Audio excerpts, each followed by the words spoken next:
President Donald Trump said Wednesday he authorized the CIA to operate inside Venezuela to clamp down on illegal flows of migrants and drugs from the South American nation, but stopped short of saying they would have authority to remove President Nicolas Maduro. The remarks are Trump's most expansive comments on his decision to expand the CIA's authority to conduct lethal targeting and carry out covert action in the region.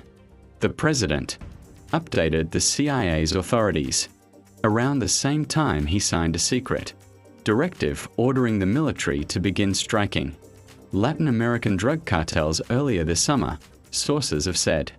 Trump tied the authorization to his efforts to go after drug smuggling. "We have a lot of drugs coming in from Venezuela, and a lot of the Venezuelan drugs come in through the sea, so you get to see that. But we are going to stop them by land also," Trump said in the Oval Office.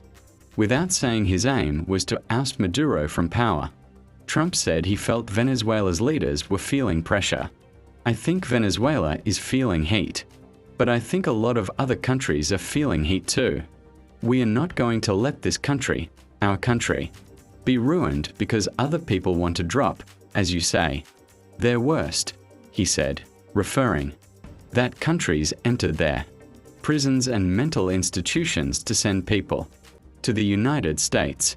Shortly after Trump's remarks, Venezuela's Foreign Minister Yvonne Gill said in a statement the government rejects Trump's warmongering and extravagant statements, which it called a violation of international law. "We view with extreme alarm the use of the CIA, as well as the military deployments announced in the Caribbean, which amount to a policy of aggression, threat, and harassment against Venezuela," the statement posted on Telegram said.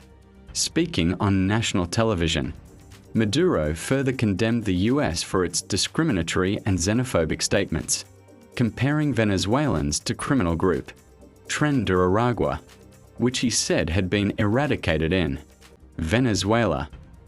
In a message to the American people, Maduro said, "Not war, yes peace," in comments broadcast by Venezuelan state television, VTV.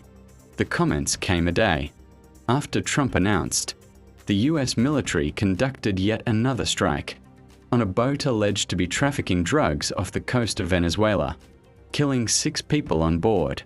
That marked at least the 5th time the US has announced such a strike, escalating tensions with Maduro, who has indicated that he is preparing to declare a state of emergency to protect his country in the event of an attack by the US military.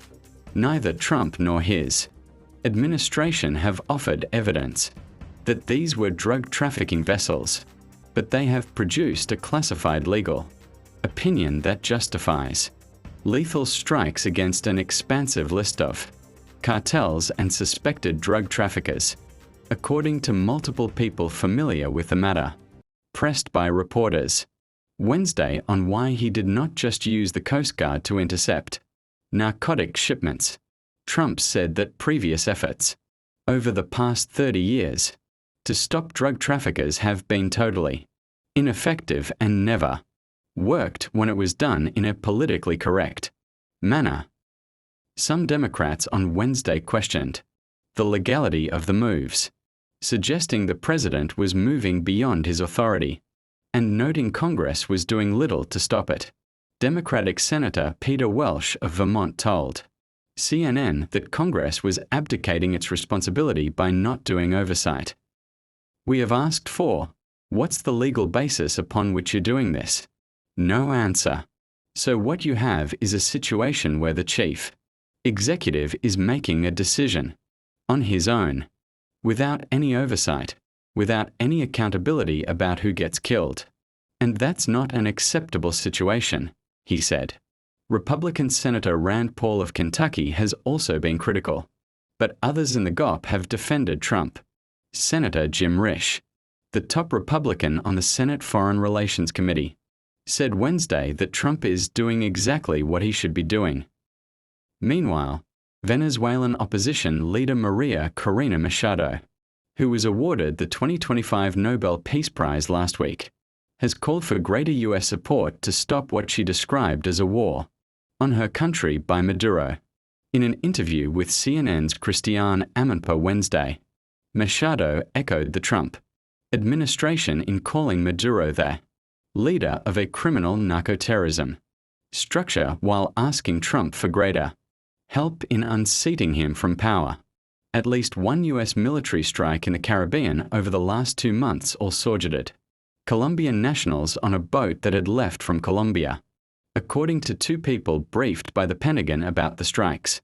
The deliberate targeting of Colombians, which has not been previously reported, suggests that the U.S. military's campaign against suspected narcotics trafficking groups in the Caribbean is wider than previously believed.